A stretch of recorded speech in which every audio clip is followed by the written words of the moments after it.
Bonjour, je suis ravie de vous accueillir sur le plateau de la 16e édition du Business et Legal Forum.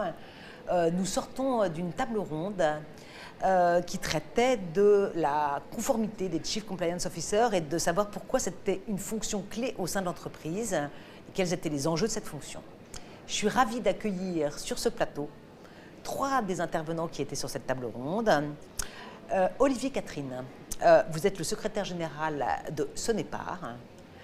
Nicolette Cos-de-Sèvres, vous êtes avocat, associé du cabinet McDermott William Emery, et vous êtes également Global Co-Head of Global Compliance and Investigation au sein de ce cabinet. François Jambin, vous êtes le Chief Compliance Officer devoir de vigilance chez EDF. On va revenir sur le sujet que vous venez de traiter en réunion, conférence. Je vais commencer par poser une question à Olivier Catherine. Quels indicateurs clés de performance vous utilisez pour mesurer l'efficacité d'un programme de conformité au sein de votre entreprise? Alors on en a plusieurs, mais je vais évidemment me contenter de n'en mentionner que certains, peut-être les plus importants, que l'on remonte régulièrement, annuellement au moins, aux organes de gouvernance du groupe, notamment au comité d'audit, mais aussi au board. Le premier, ce sont les alertes, toutes les alertes que l'on reçoit au titre de notre ligne d'alerte. Donc on en a plusieurs, celles qui sont reçues, d'où elles viennent, leur typologie, combien sont traitées, combien sont le cas échéant avérés. Donc ça c'est le premier indicateur clé. Le deuxième c'est évidemment toutes les formations que l'on dispense au sein du groupe, que cela soit en présentiel ou par voie d'e-learning.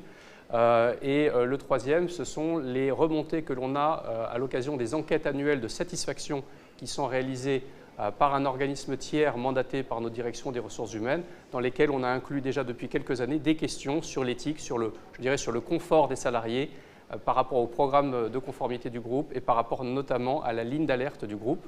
Et enfin, nous sommes en train de déployer un 4e indicateur qui, je pense, est très important, qui est dans le cadre des évaluations, des auto-évaluations annuelles de performance. On a évidemment, et c'est classique, toute une série de questions, et on va rajouter cette année pour la première fois une case en quelque sorte par laquelle chaque salarié, les 45 000 salariés du groupe vont devoir attester s'ils se sont conformés ou pas au code de conduite du groupe. Et donc évidemment tous les cas, j'espère très rares, négatifs feront l'objet d'une revue très attentive par la direction de la compliance. D'accord. Et la participation à toutes ces formations, on en tient compte également dans l'évaluation? Absolument. Donc toutes les formations, donc on a des e-learning sur différents sujets de la compliance, que ce soit les conflits d'intérêts, l'anticorruption, le droit de la concurrence, les sanctions internationales, etc. Donc ça se fait par voie d'e-learning pour avoir accès à l'ensemble des salariés aux 4 coins du monde. Et on a en plus des formations en présentiel qui sont généralement prodiguées par les responsables compliance et juridiques des pays, voire des régions, puisque nous avons une organisation décentralisée et géographique. D'accord, merci beaucoup. À propos de différences dans les approches des différents pays, je vais vous poser une question à vous, Nicolette. Comment les approches américaines et européennes de la compliance diffèrent-elles en termes de responsabilité des entreprises et de leurs dirigeants? En fait, Florence, je vous dirais, il y a des différences, mais il y a aussi beaucoup de similitudes. Et je pense qu'il y a trois choses qu'il faut prendre en considération. Déjà, la France, elle encadre de manière juridique le contexte de compliance, que ce soit en France pour la lutte anticorruption ou des questions de ESG au niveau européen, par exemple, ou de protection des lanceurs d'alerte.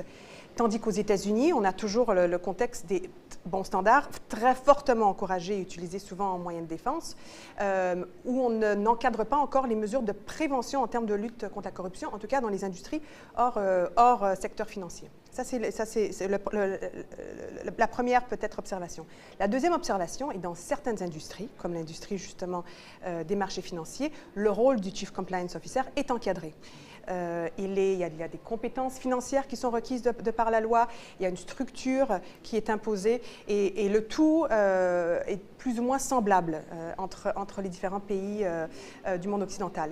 Et la troisième observation est que finalement ce rôle de la conformité a explosé à travers les dernières années et maintenant on le voit bien, même les États-Unis s'inspirent un petit peu de la France et de l'Europe pour voir un petit peu quand même comment faire une cartographie et tous ces différents piliers et que ce soit dans le monde de la santé, que ce soit dans une industrie très spécialisée, réglementée, on revoit toujours ces principes qui se ressemblent et donc un rôle attribué à quelqu'un qu'on appelle le Chief Compliance Officer, qu'on appelle le Chief Integrity Officer, voilà, parce qu'il y a plusieurs thèmes et noms, devient de plus en plus important et de plus en plus à risque. Alors, il faut trouver ensemble une solution pour le mieux le protéger finalement.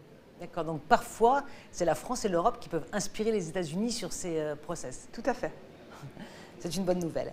Maintenant, je vais m'adresser à vous, François Jambin. On parle de fonctions de clé. Est-ce que vous pouvez nous dire dans quelle mesure, quel est l'avenir de cette fonction clé en France selon vous? Alors, l'avenir de cette fonction clé en France et en Europe d'ailleurs, parce qu'on est de plus en plus sur des textes européens, c'est d'abord, il y a un effet de digestion. Il y a eu ces dernières années une multitude de textes qui ont été votés, qui sont des transpositions souvent de directives. Par sédimentation, ça a touché évidemment les grandes entreprises. Je pense évidemment à la loi Sapin, je pense au RGPD, je pense à la loi sur le devoir de vigilance. Donc tout ça concrètement en acte, ça suppose que les compliance officers mettent en place des codes de conduite, des procédures, traitent des alertes. Donc il y a un effet de latence assez important. Première chose. Deuxième chose, il y a des nouvelles frontières. C'est un métier d'avenir que celui de compliance officer. Je disais tout à l'heure que c'est un métier à la fois de chef d'orchestre, on est un petit peu monsieur loyal, et puis de funambule aussi, parce qu'on maîtrise un certain nombre de risques parce qu'ils sont anciens et digérés, et funambule parce qu'il faut, dans le cadre de nos missions respectives, faire entrer ces nouveaux risques et les maîtriser.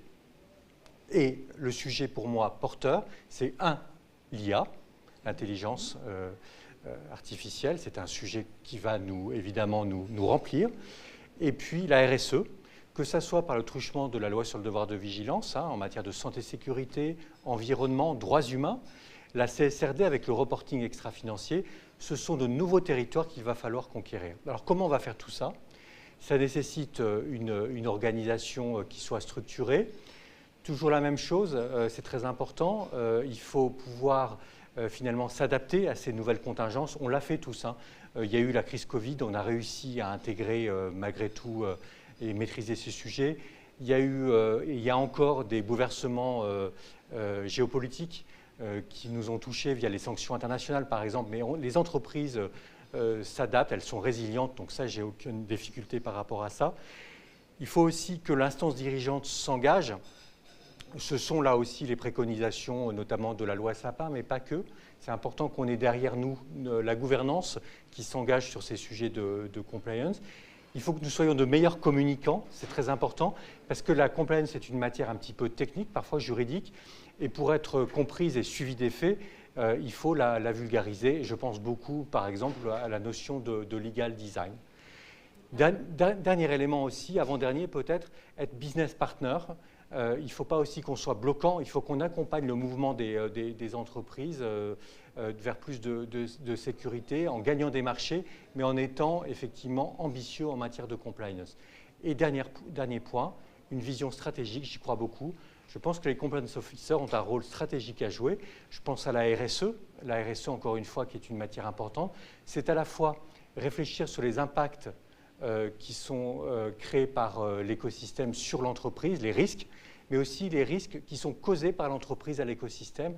C'est toute la logique aujourd'hui européenne de la RSE qui est intégrée, me semble-t-il, dans la compliance de plus en plus. Merci infiniment à tous les trois d'avoir accepté de vous prêter à ce jeu de questions-réponses. On a été ravis de vous voir participer à ce panel et j'espère qu'on aura l'occasion de se revoir très prochainement sur les événements du Business et Legal Forum. Encore merci.